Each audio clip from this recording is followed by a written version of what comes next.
Hi, I'm Dean Sage. And I'm Jack Curvin. And this is Show Me Your Deck, a podcast where we explore the intersections of oracles and chakras, using our original decks to create new insights.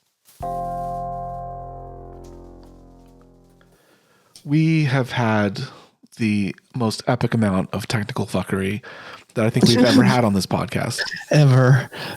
Like stuff works and it doesn't, and we haven't changed anything, and it just is weird. Yeah, we both have our podcast setups, and you leave yours up. I actually take mine up and down every time because I need the space for work. But not like same equipment, same settings. I never touch it except for when we're going to use it because I have multiple workspaces, so I just set it up and leave it alone.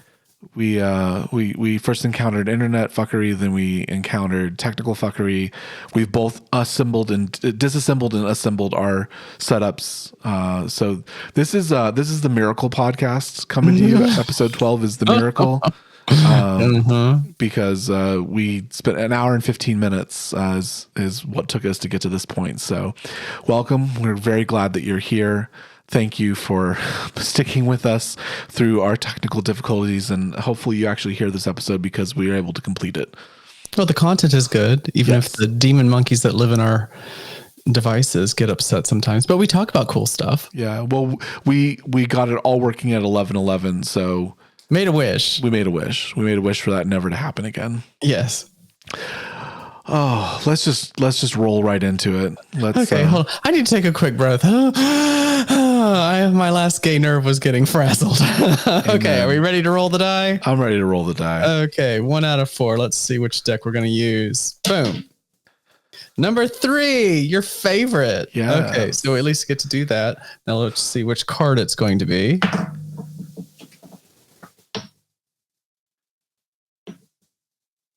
Two. Ooh, we've been starting so high lately. I'm so excited. I already know that this is going to be red and orange. It's going to be Muladhara and Svadhisthana. But let me pull the card out. Yep, here it is. Red on top, orange on bottom. I am, as it is affected by I feel. Muladhara meeting Svadhisthana. Earth meets metal. I am and I feel. We've got some really great, red tones. I love the red tones. The lower chakras have such pretty colors. Even though I'm a fan of blue and things, just personally, but having the lower colors it's very good. It's very good for right now. Well, we need some grounding right now because I was about to throw all this stuff out the window. Get grounded. Who are you? How do you feel? I am and I feel. Well, I am Dean Sage, and I feel grateful that we're making a podcast. But I don't know if that's the message for everybody. So our context here is one of grounding, but grounding in your emotions. So it's not going to be just kind of feeling the ground beneath you, but it's going to be grounding yourself through emotions. Now, for you, it's metal. For me, it's water. That the second chakra, the sacral chakra, is very mutable in both systems. Like we've talked about before, like your metal is not just hard, cold metal. It's also molten metal and moving metal. Yep. Or vibrating metal, like a bell. It can take any form that you have in mind. Yeah. So there's, a movement to this. So this is actually like from a spiritual perspective, I find this one of the hardest things to do is to ground yourself in your emotions, right? So the emotions are kind of, to me, they're rolling waves and, water and eddies and tide pools and maelstroms and, like there are all of these things, and then being able to kind of sink down and find the ocean floor through all of that, I find very difficult at times, and especially when the emotions on the surface are kind of all riled up and rolling around. What is the imagery for this meeting for you? So, are you talking about from the book? What the from metaphor was for the book? Hold on.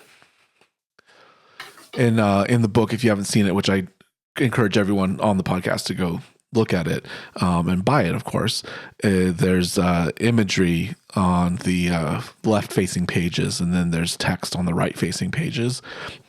Well, so this is the idea that this is how Earth is influenced by metal. Okay. And so the idea here is the way metal chisels can help shape blocks. So this is a very beautiful marble statue. I think I've seen this one. I think I should say I've seen all of them. I've read the book. I think I remember seeing this one. Yeah. And this is the one that, because in my system, the metal, the orange, the Svadhisthana, yes, it's feelings, but it's all kinds of feelings, whether it's sensations in the body, emotions, instincts. So I feel as applied across many manifestations of feeling. Right. So not just emotions, but I feel that this coffee is warm.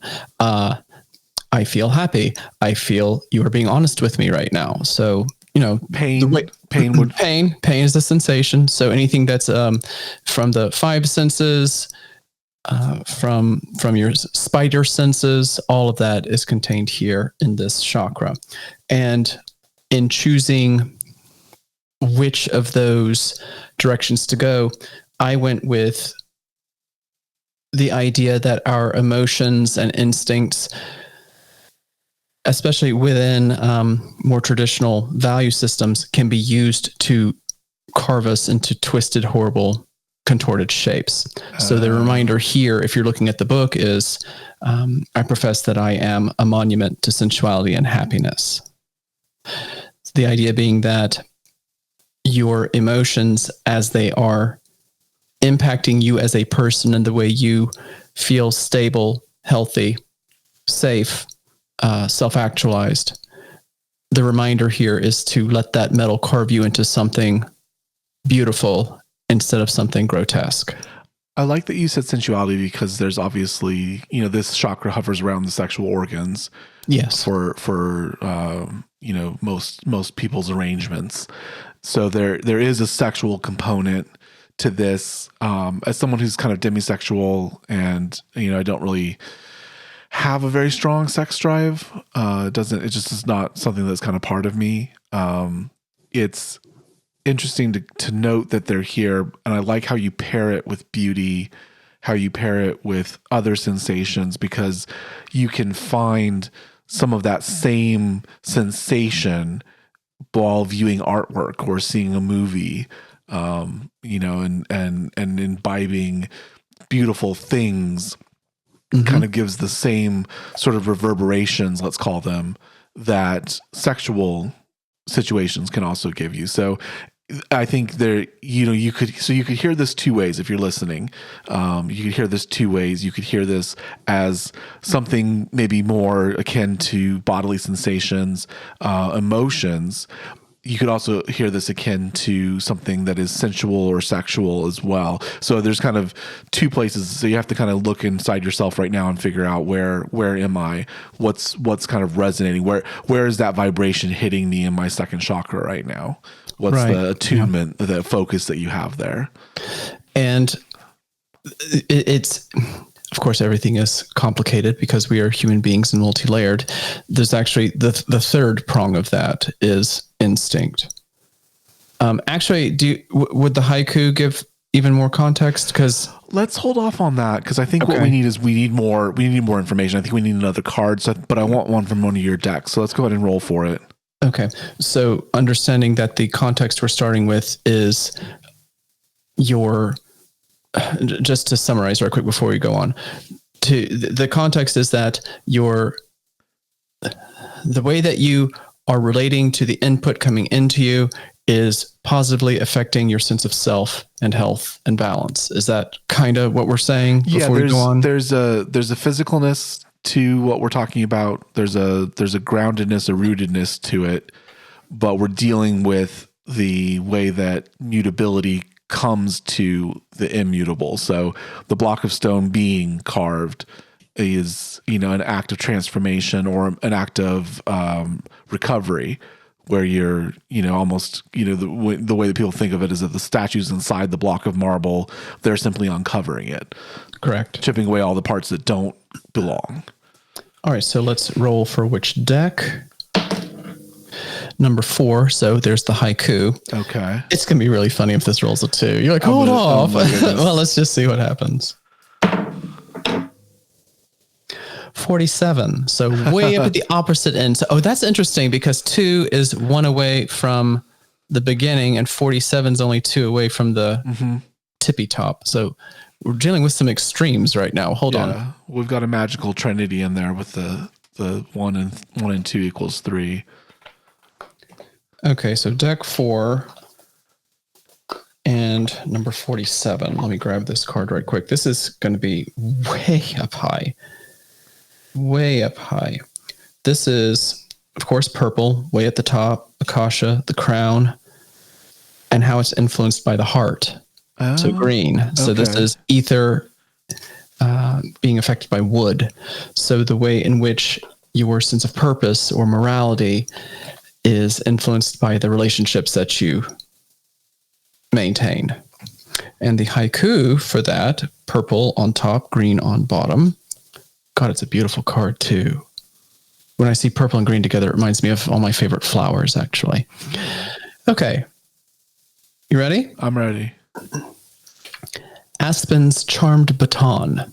Channel my will. Invoke awe. I conjure my dreams. Okay. As with every haiku, I need to digest that again. So give me one more. Aspen's charmed baton. Channel my will. Invoke awe. I conjure my dreams. So I'm obviously getting the sense of a wand, right? Wood wand. I love the aspen because that makes me think of like high altitudes, which makes sense because we're talking about high chakras, touching the heavens. So I like the height. There's a cool crisp air to this imagery as well. And then the conjuring, I like the conjuring. It's a very strong metaphor. When I was trying to figure out what the metaphor with this would be, it's like, okay, how does the sacred, how does the metaphysical, as it were, how does that get embodied in a piece of wood? And the first place I went was a wand. So yes, you're correct. This haiku is about a wand and the way in which your power, morality, spirituality, how all that is directed and connected toward other people. How does your spirituality keep you connected, or how do your relationships keep you connected to spirituality, or vice versa? But this isn't just your own private meditations. This is the way in which your intention is connected through other people. What's the haiku say that we conjure? I can't remember that part. Conjure what? I conjure my dreams. Dreams. Okay. So I'm seeing this large, cosmic ocean, spirit, Holy Spirit, something that sits above us, right? So whatever in your system, in your belief, something sits above us. That's where the magic comes from, whatever you call it. If you call it prayer and movements of the spirit, or if you call it magic and movements of energy, it comes from above and it comes from beyond, and then it's channeled through us, right, through an open bridge, through open chakras, and then it's being focused, right. So in this case, the wand is the focus. But it's the heart. So it's all of that energy that's out there in the universe being focused through your heart. So this is interesting in the context of the grounded emotional chipping away of the block. So you have something very, very strong and physical, and that's where we find ourselves in a sense of sensation, in a sense of change or becoming. And then we have that linked with this great above coming down and being channeled specifically through the heart, so specifically through things like joy and peace, or you might be dealing with depression and sorrow and those kind of things, and grief might be part of this as well.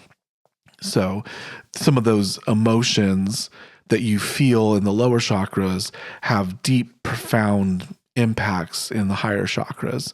And then the heart's kind of in the middle of the system. So it's, we've got the highest and the lowest, we've got the middle, and then we've got the two, well, I should say we've got the one up. We don't have the brow here, but maybe that'll come up in one of the later cards. Well, coming out the gate, this might be one of the single most quote unquote balanced openings that we've had in a while. Oh, very much so. Yeah. But there's you brought dreams into this. There's a card in the tarot, the lovers, which I renamed the dreamers, and the whole card is about being and becoming, and two becoming one but being separate. So it's existing in duality but existing in unitary sense, and that's what Akasha kind of feels like to me. Is it's that barrier, that border between individuality and communal existence, and you're focusing that duality through the idea of a dream. So I think the dream is almost, bigger than you, bigger than yourself, and conjuring it is imbibing it from the cosmic ocean, from the Holy Spirit, from whatever it is that sits above you, down and specifically into your heart. Because it can come out many different ways, but specifically into your heart, I just find very peaceful and just serene almost is kind of the way. Like you said aspens, I see the aspen forest, I see the high elevations, the cold air, but there's just sort of a peaceful sense to all of it. Do you kind of see the same thing?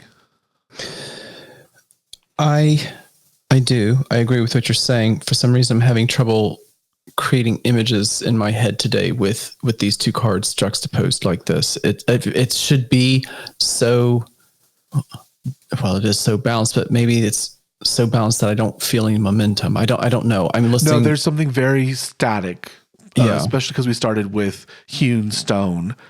That's that's a frozen moment.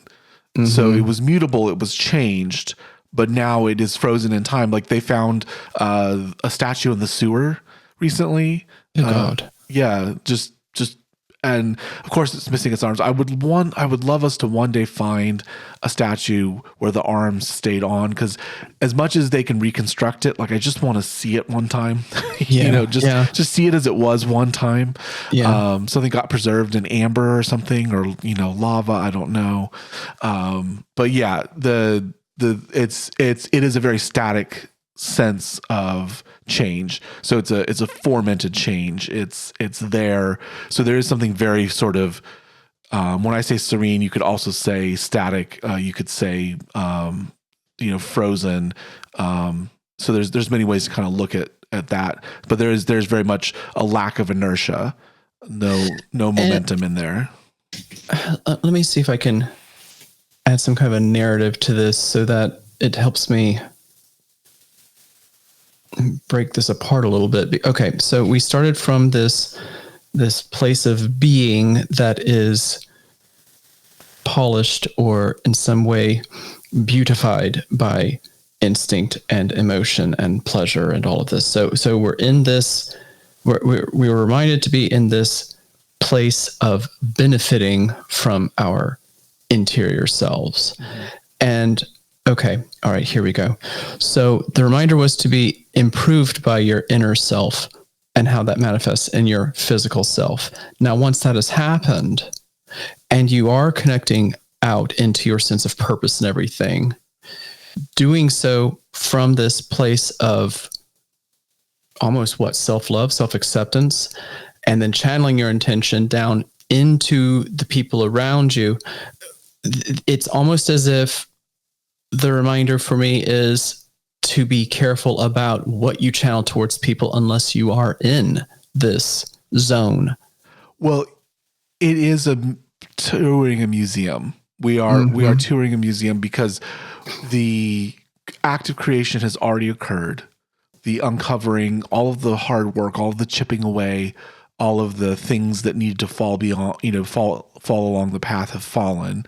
And we're left with this marble creation in front of us, and it's channeling divinity through it. I go back to, unfortunately, we've only had a few interactions where we've actually been in person, but one of those was us going to the Rodin Museum, and we'll probably talk about this a lot because it was a very transformative experience, I think, for both of us. I loved it.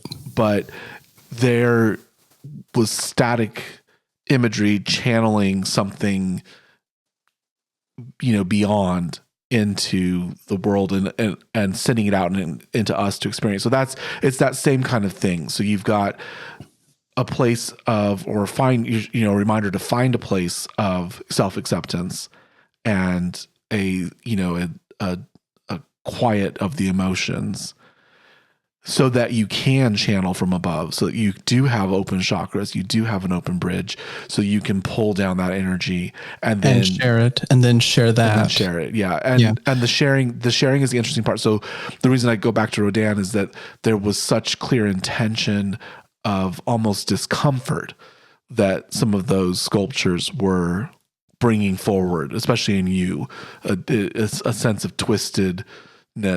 Oh, I just got goosebumps. And the issue with sculpture, at least for me as a dancer, I can't speak for other people, but the way I as a dancer look at sculpture, it doesn't look still to me. Even if somebody's just standing there, like David, for example, I don't see stillness there. I see the entire process of moving stuff away to reveal him. And with Rodin, sure, they're static in their way, but the way he carves, and he doesn't hyper polish everything. It looks really raw, and the figures lean or they reach. It's like, that's to me just a still out of a video, and you could almost imagine where their gestures will continue out toward and how they will finally be able to embrace or touch or finish putting their foot down. I mean, some of them look completely hollowed out in their eyes, like they were almost like concentration camp victims. I mean, some of them were really harrowing images. And even in that static moment, it's still preserving the idea of movement. So even if you are a quote unquote statue, that was just a moment in the process of getting the form to where it is and how it will continue to change. And to your point, coming into this place within yourself that everything's open, and you bring something down from above and channel it out. You know, the haiku says, channel my will. Well, what is your will? Is your will something that should be channeled right now? What mood are you in? What position of intention do you have? I conjure my dreams. Well, what dreams? We have so many dreams. Be careful about what you invoke and conjure and channel. Just be aware. Yeah. And I think the thing that you said there that struck me the most is, what are your dreams? What are you conjuring? So this is a double-bladed idea where you could be being told that this is a moment for you to let that connection flow, let that energy out, or it could be cautioning you that you are not in that place to let that energy out. So there's two kind of aims of this. I think both of them are telling you, yes, you should share this connection that you have. It's developed. I think that's kind of what it's sculpted. You are sculpted, but the mutable element in all of this is the metal in the water, right? The second chakra. Yes. Where is that focusing you? Where is that directing you? Where is that bringing you in this moment? And that, I think, is the key piece to understanding the rest of it. So I think we're gonna go ahead and pull from my deck here. All right. And see if we can get a little bit of clarity on that second chakra idea. Get ourselves a card. There we go. All right. We have the Sovereign of Flames. You're going to just die at this. This is, you are released from your shame. Oh, come on. What is happening? Is this choreographed?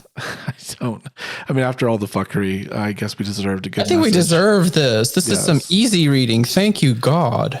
So for me, the sovereigns represent the king in the suite, of the court cards. So it's the culmination of the suit, which for flames is a culmination of your third chakra, power, movement, but also shame is the blocking factor. So in this case, it's a reminder that as you move through opening your second or your third chakra, the ultimate goal is to remove the effect of shame, to balance that with your power and to not let shame overcome your power. A lot of people that I showed this to didn't really like the sovereigns because they are very directive. And I think it's hard to have permission to release some of these feelings. So this, I think, it's perfectly timed here. So we were just talking about, where are you? How are you, producing? So if you are caught in your emotions, if you're caught in it, it sounds like you're caught in shame. And shame is a bodily function. It literally curls your body because it's reducing or eliminating your power. It's telling you something that you are.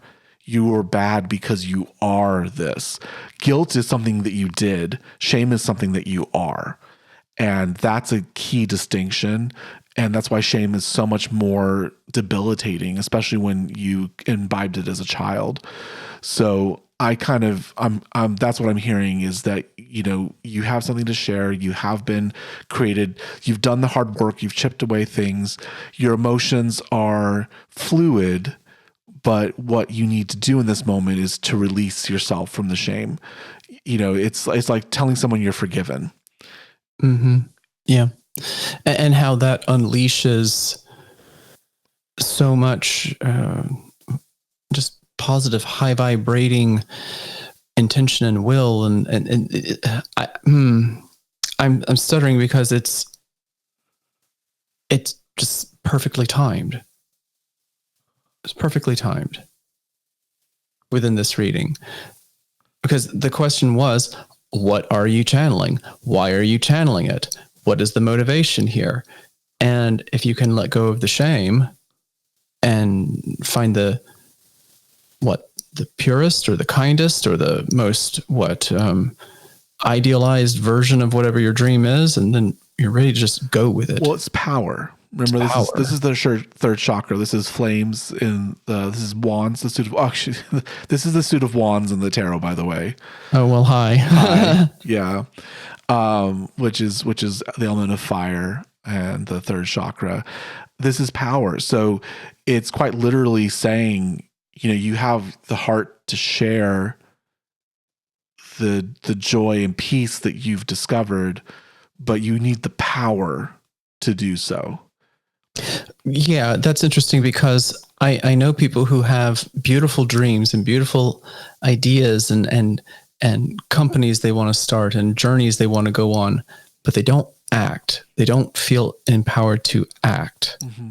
And with the person that I have in mind, shame is an extraordinarily heavy component of this. Uh-huh. And wow, I might just sit him down for one of our sessions and just force him to listen to this. It's like his intentions are good. His dreams are beautiful. Move. Do it. It's the hardest thing. It's the hardest part. And it's why we're hunched over a lot of the time or, collapsed into fetal-like positions.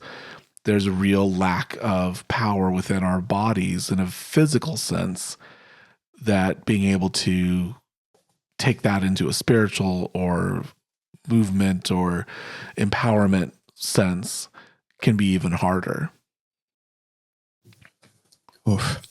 Okay. Shall we go on to the next one? Yeah, I'm unsure. My deck spoke so clearly and resoundedly. I'm thinking we'll probably go with one of yours. Okay. All right. So let's figure out which deck. Staying with deck number 4, the haiku.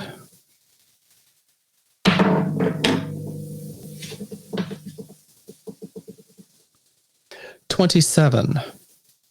Right in the middle. Right in the middle.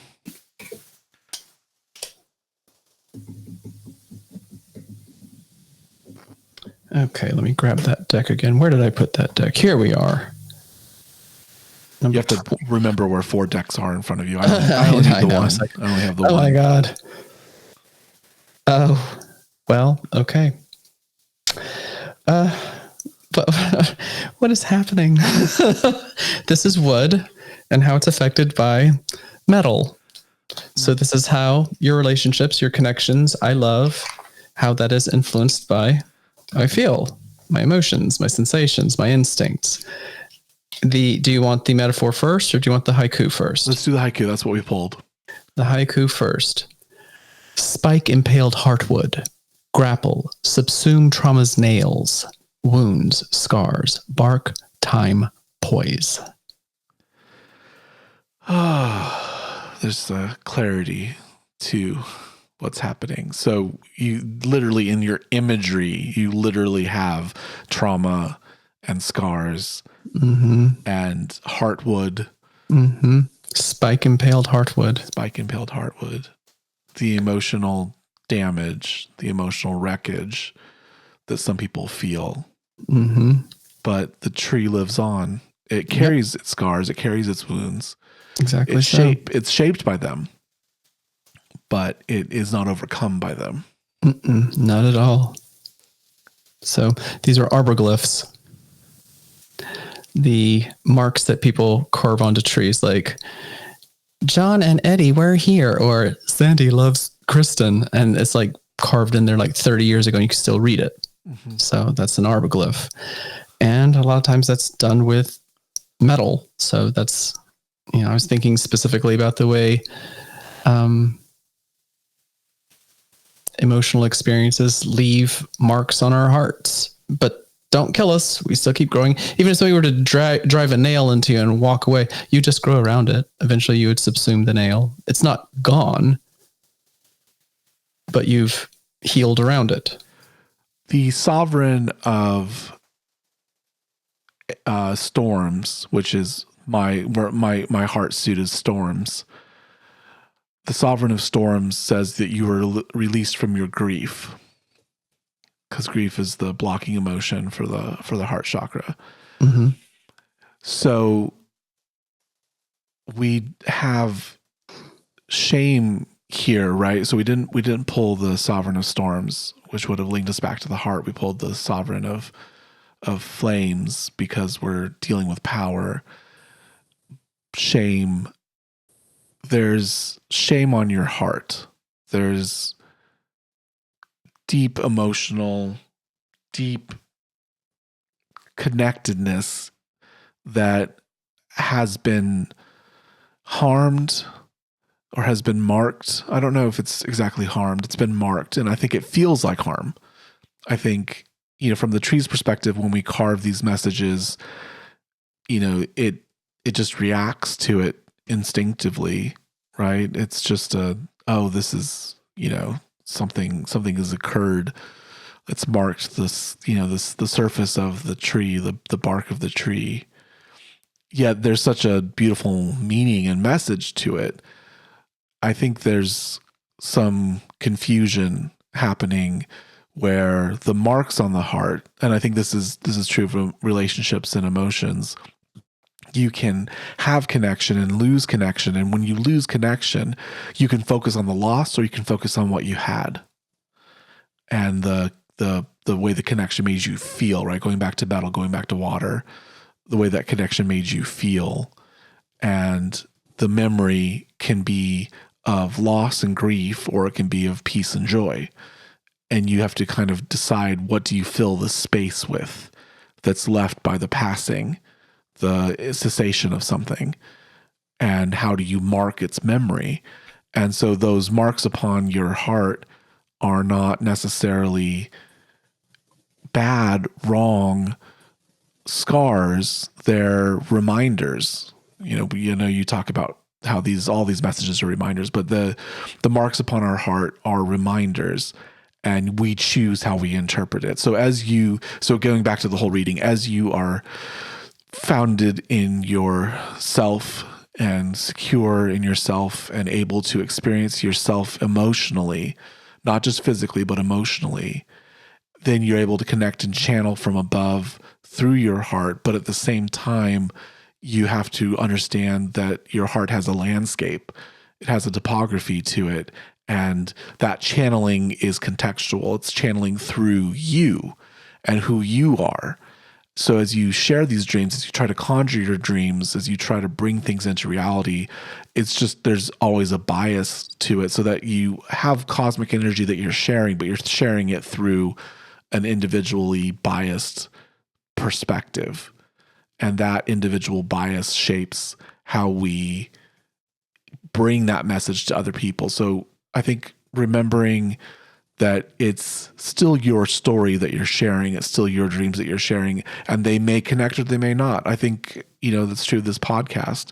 These reminders, these messages may connect or they may not, because it's, two white guys on Saturday mornings channeling these messages. It affects what we put out.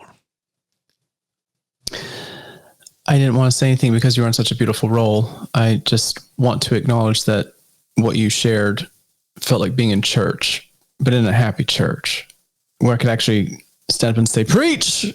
So I just want to let that flow, because that entire passage, that was beautiful. So thank you. And I would like to draw our attention to the last line of the haiku one more time, because it reinforces a point you just made. Wounds, scars, bark, time, poise. Yes, you have been marked. You've been wounded. It heals over. It's a scar. Okay. But there is healing. It takes time. And look at what you become later. Look at all this poise you've now developed. And Poise it's a part of the process of healing. Talk to me more about poise. It's not jarring in a bad way. It's poetry in a good way, right? It's not where I expected that haiku to end. It definitely takes you, and forces you to reevaluate what you're reading. Why poise? Where did that come from? So we have our traumas. We've had nails driven into our heartwood, sure. These hurts, they change the way we grow and develop. But we don't want to stay pierced. We don't want to stay broken. We don't want to stay hunched over. We want to learn from all of this, find strength in all of it, and be able to hold ourselves up so that we don't stay in a victim mindset. We don't want to remain victimized. We can draw strength from this. And in that process, show real personal integrity, I suppose, remembering who you are and finding yourself not despite, I don't know, not because of all this, but despite all of this. Or maybe it's the opposite. Maybe not despite all this, but because of all this. Whichever way you want to think about it. I like. There's an opportunity here to end in a position of pride, because pride, in my opinion, is self-love based on truth, whereas arrogance would be self-love based on either nothing or fear.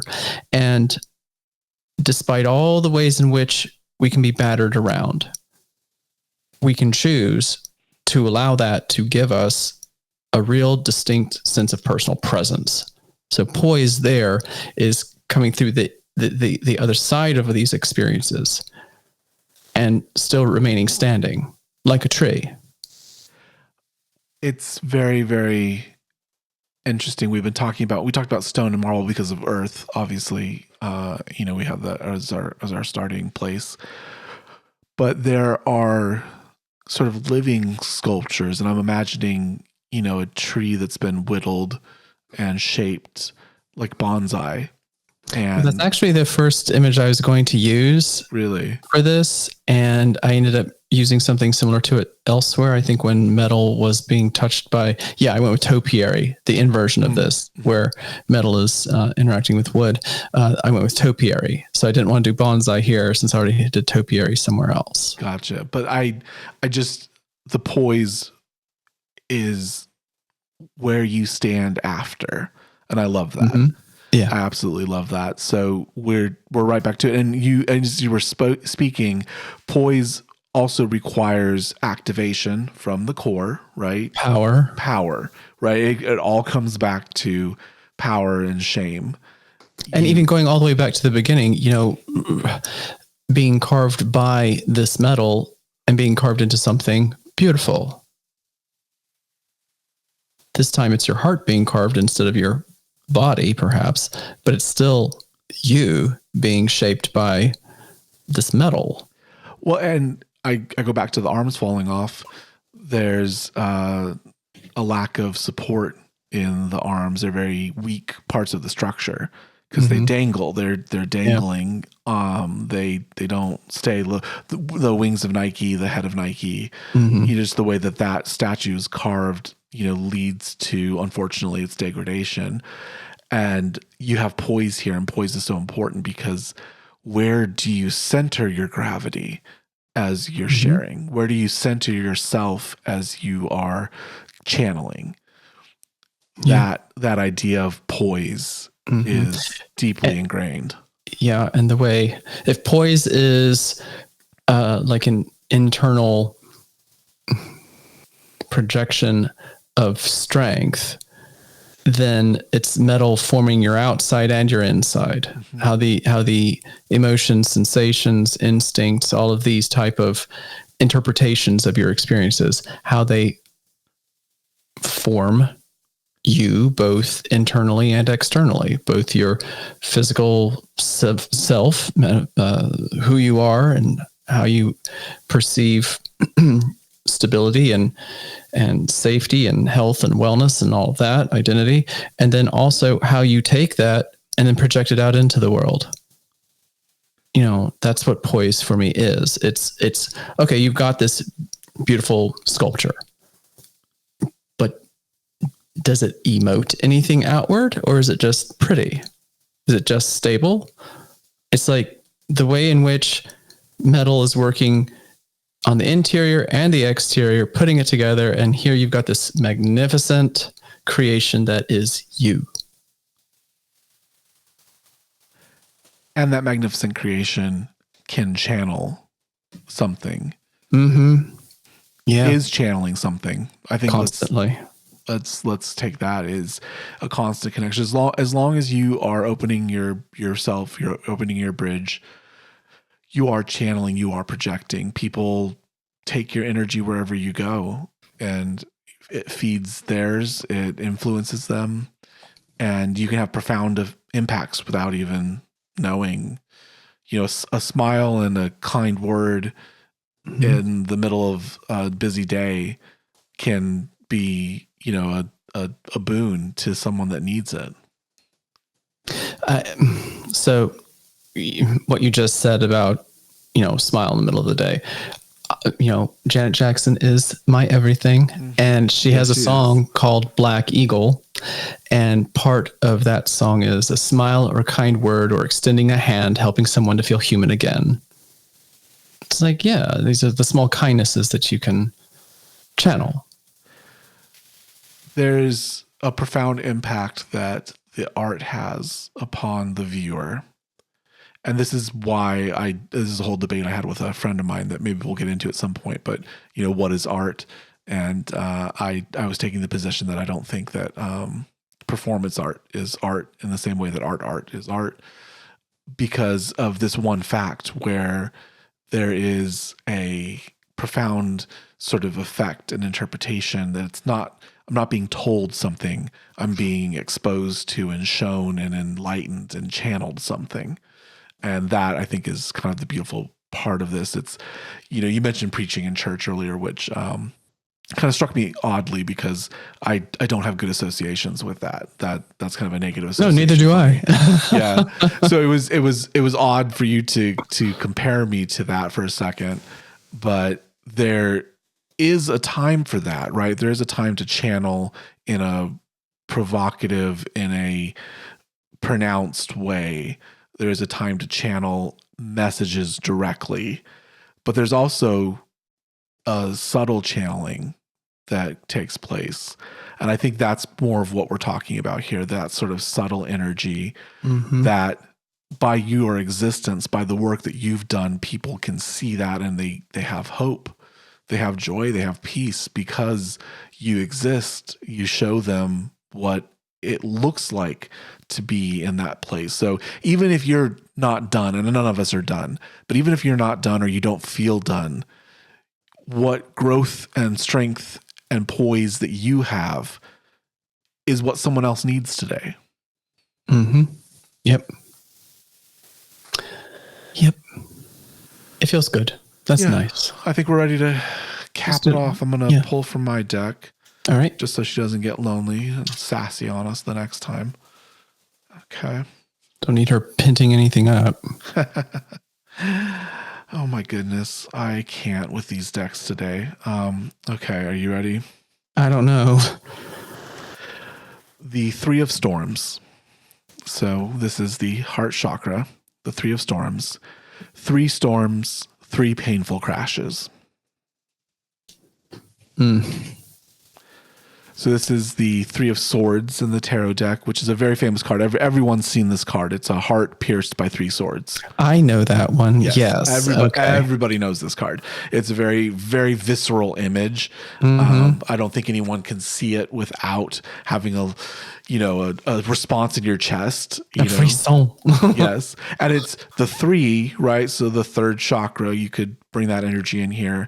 It has that, like your body curls inward when it thinks of this piercing action.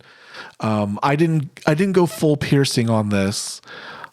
I don't like how swords are interpreted a lot of the time. That's just my own bias. We'll talk about that at length, I'm sure, through the podcast. But there is sort of a crash, a stop. There's something that's hit you. And I use the image of the ground here because this is the storms. So you're buffeted by the storms, you're raised aloft by the storms, and then sometimes you crash to the ground. And this is that moment where it's 3 times. And a lot of people will be like, okay, rock bottom. I'm done, right? I give up. I tried it 3 times. No, you gotta get up and go again. And the very next card in the suit is the 4 of Storms, which is about rest. And so this is, it's like the Tower card. It's a very visceral, very singularly emotive card that has a lot of energy that's very pronounced and very forward. But it's followed by something better. And I think that we oftentimes misinterpret cards because we take them out of sequence and we just look at, like a flash, like we just look at a carving and we don't think about the things that went into it. I think that this is here because we have such a balanced sense to these things, but this is the flip side of the heart, right? This is the grief side of the heart. So this is almost like a shadow card for us to say, it hurt. Everything that this celestial energy is channeling through. It's channeling through pain. It's channeling through grief. It's channeling through loss and hollow spaces. It's like the wind rushing through a graveyard. There's stones and then there's missing stones. This card is interesting to end on because it feels like it's almost like the card's saying, I see you. So here's all this talk about being strong and getting back up and poise and nails and it's like, but I understand it hurt to get here. It hurt. We're not denying that. And we don't want to forget that. We don't want to erase that from the story that yes, you had these, what do you want to call them? Failures or reversals or however you want to think about them, they weren't the end. And the reading is almost like just taking a moment to say, I see and understand that you had to hurt a lot to get to this place of poise. I don't want to diminish that. And just remember, this isn't the end. Can you read the card? What is the actual reminder on this card? 3 storms, 3 painful crashes. And then you get up and go again. After a rest. After arrest. That's the really important part, is after a rest. Yeah. And the, if a reading ever needed to end with a little empathy, it was this one. And here we have it. You are beautiful. You are drawn. You are hewn. You are filled with emotion. You are filled with connection. And you are filled with the divinity, the greater self, the Holy Spirit, whatever it is, you're filled with it. It's pervasive in you. You're channeling it. It's manifesting your will. You are invoking your dreams, and you're good at it. And you're good at it. And it still hurts a little bit. Mm-hmm. And that's okay. Well, even when we, quote unquote, heal from our wounds, for example, I wounded my shoulder a long time ago. And on some days it still creaks and it still hurts. You know, that nail that never got pulled out of the tree, it's still in there. It's not gone. It's just not as visible anymore. You can remember it. You don't forget it. You don't diminish it. Just move around it. Mm-hmm. Mm-hmm.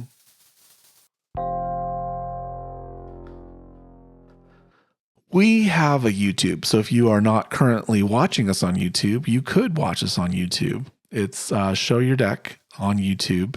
We have links in the website. And if you go to our podcast feed, which is through transistor.fm, that website always has a link to the episode as well in the YouTube. We enjoy showing you our decks. We are very proud of them. And I think that there is a visual aspect to this that you don't necessarily get in just the podcast format. We do our best to kind of explain them and talk about them, but they're beautiful. Jack and I worked very hard on them.